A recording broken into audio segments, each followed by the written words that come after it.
Ça c'est le mode électrique. Vous voyez là le Z, c'est mode électrique. Alors ça c'est 4 roues motrices, hein. Ça c'est version sport et automatique. Voilà. Non, c'est une boîte qu'on tourne, vous voyez, on tourne en droite à gauche, hein, voilà. Boîte automatique et aussi, je sais pas si on voit bien à la caméra, séquentiel. Voilà, des deux côtés, hein, plus ou moins. Voilà. Je peux vous allumer aussi le tableau de bord pour vous faire voir un peu comment ça se passe. Alors vous voyez, il a l'aiguille un peu comme le système des motos.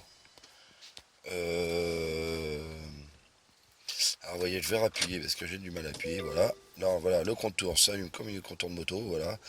Alors par contre, c'est pareil, vous voyez, sur l'indicateur, il marque que pour démarrer, il faut freiner. C'est pour ça, parce qu'en fait, là je suis en version automatique, donc il faut que je me mette en niveau neutre. Voilà.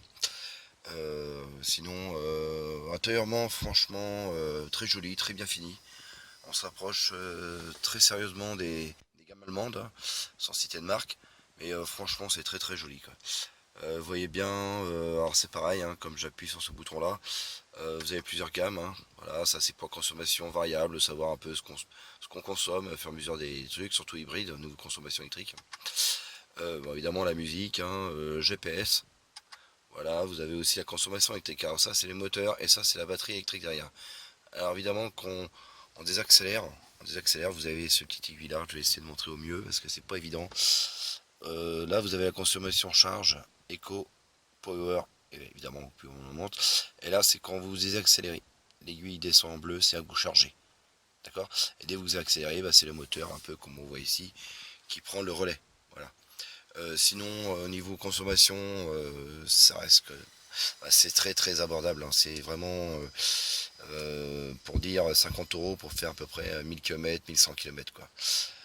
Après évidemment si on tape dedans c'est comme une voiture qui fait 163 chevaux plus 140, plus 45 chevaux électriques, ça, on y arrive à 200 chevaux quoi. Donc c'est vrai que dès qu'on commence à pousser les chevaux évidemment ça se voit. Donc voilà. Au niveau intérieur cuir évidemment derrière, vous voyez, hein, c'est très luxueux. Je pense que les gens, je sais pas si vous voyez bien derrière la caméra. C'est pareil au niveau toit, hein. Vous voyez aussi il y a le tableau de bord un peu comme le système des avants de chasse. Très luxueux. Voilà.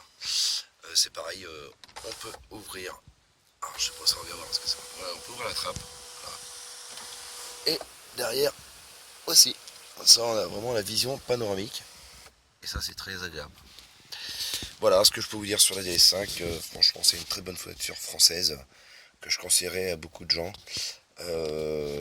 par rapport à certaines marques qui sont dans le même prix mais qui sont pas aussi intéressantes que ça au niveau qualité et qualité. Et franchement, pour une fois qu'on a une voiture française qui est de très haut de gamme, pourquoi se priver? Voilà.